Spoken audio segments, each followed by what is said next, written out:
Tom Silva, the master carpenter and contractor beloved by millions through this old house, has finally stepped forward to put an end to the rumors that have shadowed him for years.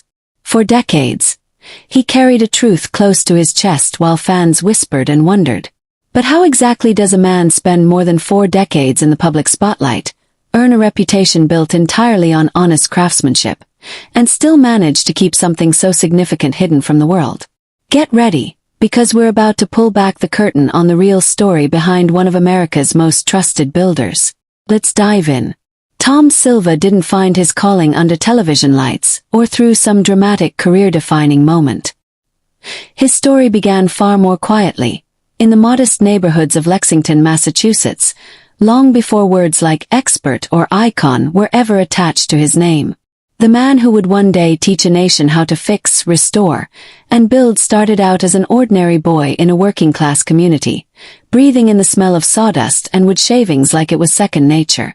Funny, isn't it, how the most extraordinary journeys tend to grow from the most unremarkable of beginnings? Construction wasn't something Tom stumbled into. It was woven into the very fabric of his upbringing. His father, a builder through and through, never once thought about enrolling young Tom in a formal training program. Instead, he did something far more powerful. He put a tool belt in his son's hands and took him along to the job site. Those who knew Tom back then will tell you he was never the kind of kid to slack off or cut corners. He soaked everything in, studying not just the mechanics of the work but the deeper reasoning behind it. Why brace that particular beam? Why does precision in that joint make all the difference? Why pour effort into something that nobody will ever lay eyes on? The answers his father gave him became the foundation of everything Tom would later stand for. From those early days of doing things right the first time, a philosophy was born that would drive his career for generations to come. You've watched him work with steady hands and a calm, reassuring voice for years. But somewhere beneath that composed exterior, fans have long sensed there was more to the story. Why has Tom seemed to pull back in recent times? What has he been holding on to all these years? Now at 77, he's finally ready to talk, and what he has to say is something even his most devoted followers never saw coming. Stay with us because you won't want to step away for this one. Lexington itself played a quiet but powerful role in shaping the man Tom would become. Surrounded by colonial-era homes and centuries-old architecture, he grew up in a place where craftsmanship wasn't just admired, it was expected to endure. Every building he passed told a story through its timbers and stonework, and Tom listened carefully. His classroom wasn't a lecture hall. It was a collection of weathered job sites where seasoned tradesmen worked with a kind of precision that only comes from years of dedicated practice. For Tom, learning the trade wasn't about earning a certificate. It was about inheriting something far more valuable. A way of thinking that placed quality above all else and refused to accept anything less than the best. He didn't just receive his father's tools when the time came. He received his father's entire approach to life and work. In time, Tom and his brother Richard made the decision to stop working for others and start building something of their own. Silva Brothers Construction was the result, a company that ran on family values and a stubborn commitment to quality in an industry that didn't always reward either. Big job or small, historic restoration or humble renovation, Tom brought the same level of care and intention to every single project. People noticed. Word traveled fast across Massachusetts that if you wanted work done properly, without excuses and without shortcuts, the Silvas were the ones to call. That sterling reputation is ultimately what put Tom on the radar of the producers behind This Old House, a show already popular with homeowners hungry for real knowledge and practical guidance. What they needed was someone who didn't simply understand construction but had lived it from childhood. Tom was exactly that person. What started as a limited on-screen role grew into something far deeper, a long-running presence that carried his warmth, his knowledge, and his genuine passion for the craft into living rooms across the entire country. Fame never changed him, though. Through all the camera crews and production schedules and national recognition, Tom remained exactly who he had always been. He found his satisfaction in the work itself. Solving a stubborn problem, finishing a project cleanly, watching someone else understand something they hadn't before. Viewers connected with him so powerfully not because he performed well on television, but because he was completely authentic. The Tom Silva who helped a neighbor patch a leaking roof on a Sunday afternoon was the exact same Tom Silva who stood in front of a camera explaining load-bearing walls to a national audience. Over time, his legacy quietly expanded beyond the buildings he worked on. He became a reminder to an entire generation that craftsmanship still carries weight in this world, that doing something properly still means something real, and that no matter where a person begins, whether in a small garage or a quiet New England suburb, they have the ability to create something that truly lasts. Isn't that the kind of message the world could use a great deal more of? When all is said and done, Tom Silva never set out to be famous. He never chased recognition or angled for a spot in the spotlight.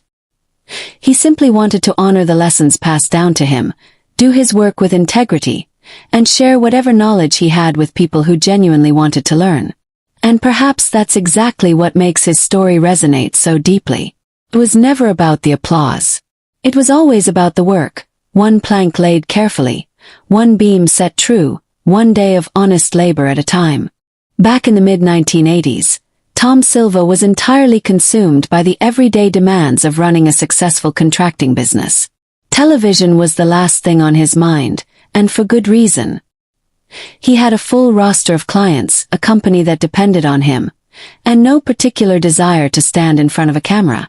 But life has a way of interrupting even the most predictable routines with something completely unexpected.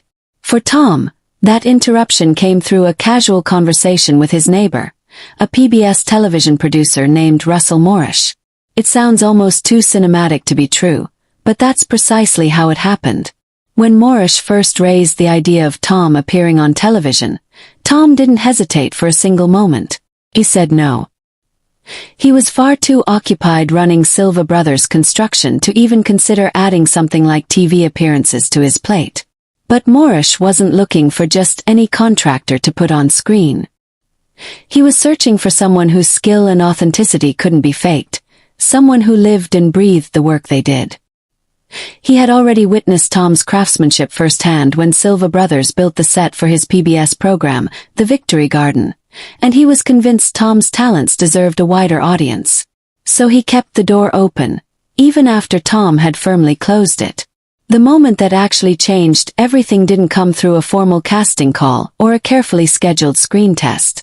It happened because Morrish simply showed up unannounced at one of Tom's active job sites, camera crew in tow. Tom was in the middle of preparing a space for fellow cast member Norm Abram to film a kitchen segment when Morrish walked in, reached over, and clipped a microphone directly onto him. No warning, no preparation, no script, just Tom, his tools, and a camera suddenly pointed in his direction. And somehow that was all it took. Life rarely waits for the perfect moment to arrive.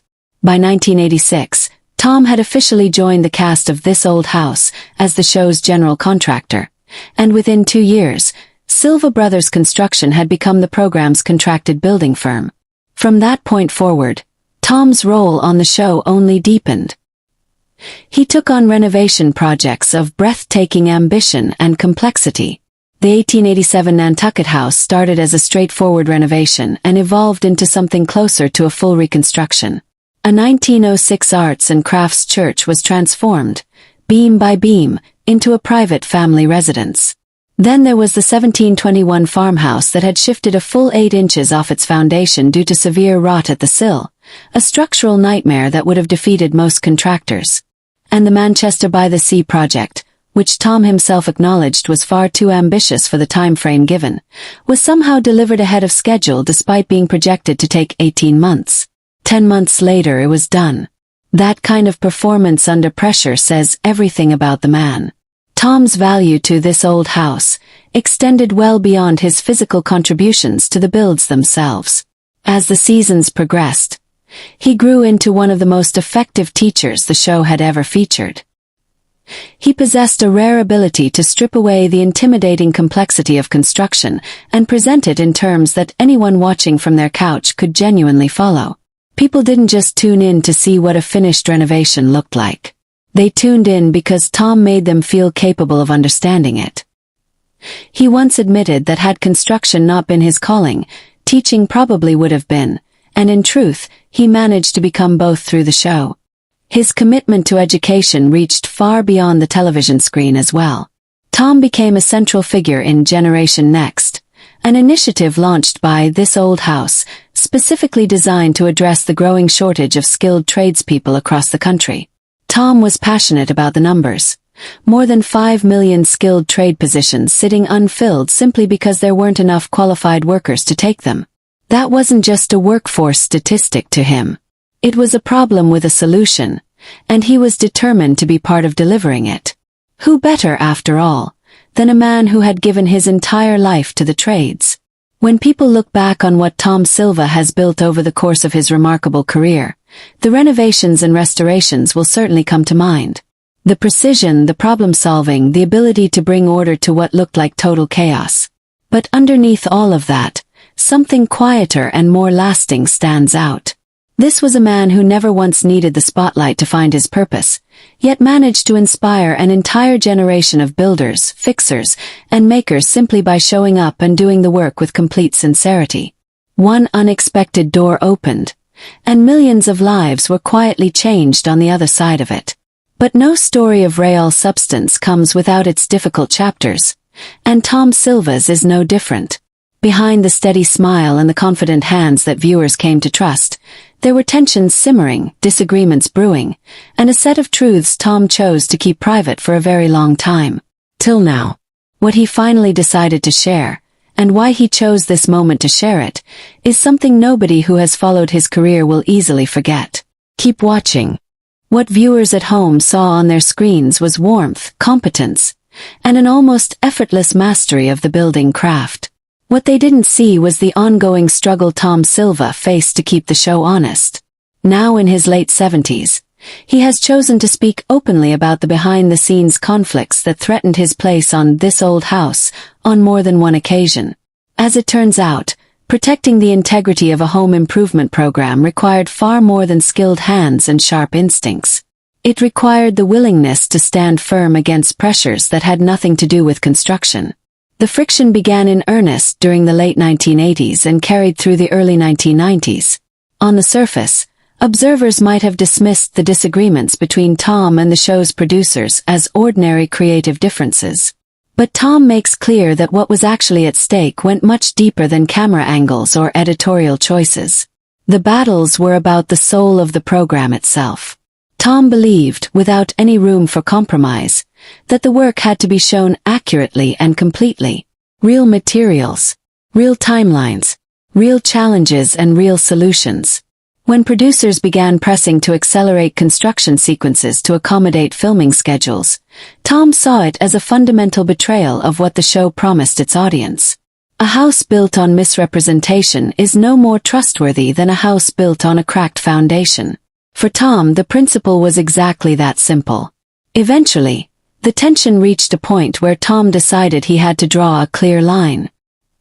He told the producers plainly, give him meaningful control over how the construction process was represented on screen, or accept his resignation. It was not a negotiating position.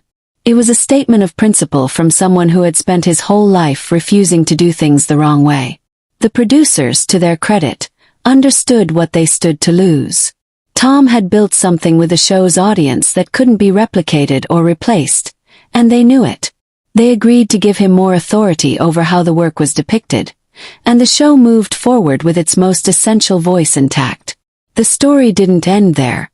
By 2004, the accumulated weight of ongoing production pressures had worn Tom down again, this time to the point where he sat down and began drafting a resignation letter. This was no impulsive reaction. He discussed it at length with his family, thought carefully about what walking away would mean, and arrived at the conclusion that he could no longer operate within a system that continued to ask him to prioritize convenience over craftsmanship. For a man whose entire identity was built on doing things properly, the compromise being asked of him had simply become too great. When word reached the producers that Tom's intentions were serious, they acted quickly and decisively. This time they didn't simply negotiate. They made a concrete commitment. His work would not be altered or abbreviated for the sake of runtime. He would have genuine authority on the job sites. The technical standards he had always upheld would be respected. The resignation letter was never finished and never sent. But its existence alone is a testament to how close the show came to losing the very person who gave it its credibility. The next major challenge arrived with the 2010s, when the television landscape was shifting in ways that made long-time viewers uncomfortable. Streaming services were pulling audiences in new directions, and production teams across the industry were chasing younger demographics with faster-paced, more visually driven content. At This Old House, conversations began about reducing Tom's on-screen presence to make space for fresher faces that might better connect with a new generation of viewers.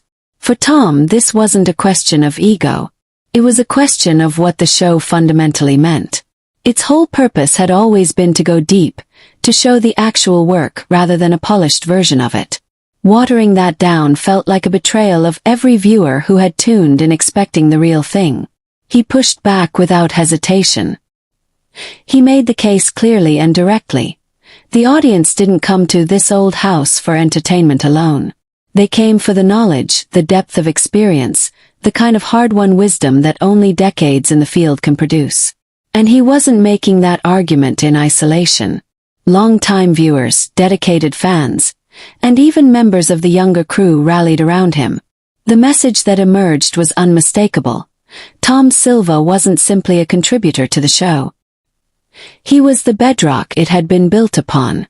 It's easy, in retrospect, to celebrate Tom Silva for the quality of his craftsmanship.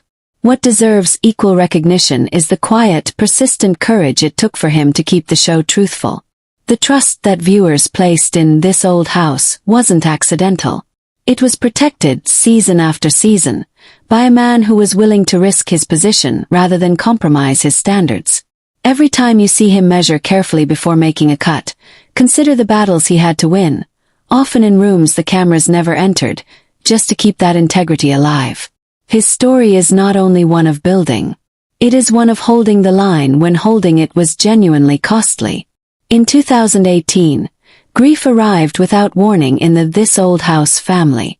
Austin Wilson, a young crew member whom Tom had personally taken under his wing, died suddenly in the middle of a filming season. For everyone connected to the production, the loss was devastating. For Tom, it was something altogether more personal. Those close to him described a man who was visibly shaken in ways they had never witnessed before.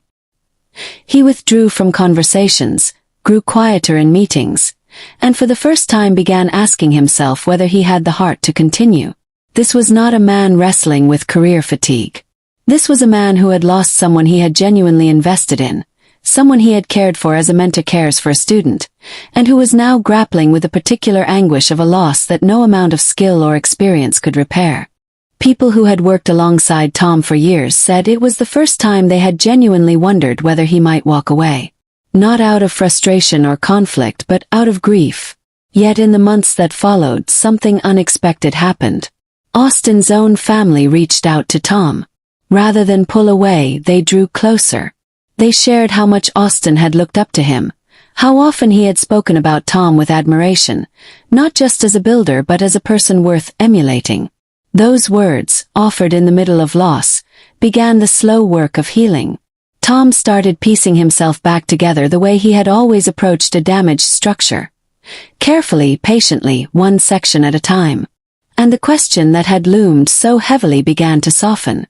How could he step away when there was still so much left to give? The answer came formally in early 2025, during a closed internal production meeting. Tom, now 77, looked around the table at the people who had shared decades of work with him, and told them plainly what they had hoped but hadn't dared assume. He was not retiring. Not now and not anytime soon. He would continue as lead contractor and technical consultant for the seasons ahead, with substantial projects already in motion in Westford and Ridgewood. The relief in the room was real. There was a steadiness in how he said it, the calm of a man who had passed through genuine darkness and emerged knowing exactly why he was still there. His choice to stay was more than a professional decision. It was a declaration. A declaration that the values he had always stood for, The honesty, the care, the insistence on doing things right no matter the pressure, were not going to quietly fade with his generation. Every person who had grown up watching him on television, who had learned from him that broken things can be fixed and that hard work still means something, could take something real from that announcement. Grief had tested him thoroughly, but it hadn't undone him. Like every great renovation he had ever undertaken, he came through it stronger and more purposeful than before. Tom Silva's influence has never been confined to the projects he completes or the television segments he films. 4 years now, it has been spreading through people, through the careers he has helped shape and the confidence he has quietly built in those fortunate enough to learn from him directly. That is the dimension of his legacy that tends to go unnoticed, and it may well be the most significant of all. One of the most deliberate expressions of that legacy has been his work with his nephew, Charlie Silva. Beginning in 2016, Tom made a serious and sustained investment in preparing Charlie to lead Silva Brothers Construction, eventually helping him step into the role of company president. This wasn't a ceremonial handoff. Tom engaged deeply with Charlie's development, sharing not just technical knowledge but the values and judgment that make a builder truly worth trusting. Charlie's introduction to This Old House through the Arlington Arts and Crafts House project gave him a platform, and Tom's guidance gave him the foundation to use it well. But Tom's investment in people has never been limited to his own family. Across trades and across seasons, he has shown the same commitment to those around him, encouraging Mauro Enrique's expertise in finish work, supporting Jen Novata's landscape vision, helping Heath Eastman navigate complex electrical challenges. For Tom, great construction has always been a team endeavor, and his job has always included making sure every member of that team feels valued and capable. That belief in people, particularly young people finding their way into the trades, drove his deep involvement with the Generation Next initiative. Launched in 2016, the program was created to address what Tom saw as an urgent and solvable problem. A country with more than 5 million skilled trade positions going unfilled because not enough young people were being encouraged to pursue them. Tom has spoken about the simplicity of what it takes to get someone started, putting a tool in their hands and watching something light up behind their eyes. From that single spark, entire careers can grow. As an ambassador for the program, he has done far more than lend his name. He has sat on advisory boards, addressed industry panels, campaigned alongside advocates like Mike Rowe, and helped secure meaningful financial support, including a $25,000 contribution from Irwin to the Home Builders Institute. His goal has never simply been to inspire young people to dream. It has been to give them the means to build. At 77, Tom shows no interest in slowing down. Early 2025 brought his reaffirmation to fans and colleagues that he would continue as the primary contractor on This Old House, with active projects already underway and more on the horizon. He has structured his workload thoughtfully, focusing his energy where it matters most while keeping the pace sustainable.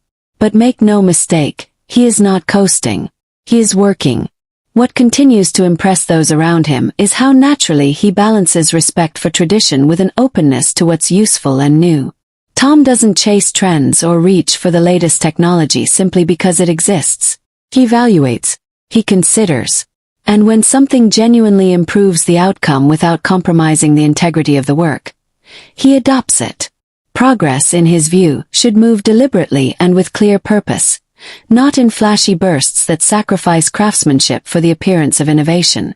In a culture that rewards speed above almost everything else, that outlook is quietly radical. In the end, Tom Silva's story is about something far larger than carpentry. It's about the values that make any work worth doing.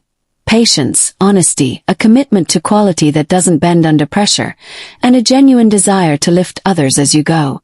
It's about understanding that what you leave behind in people outlasts anything you can build in wood or stone.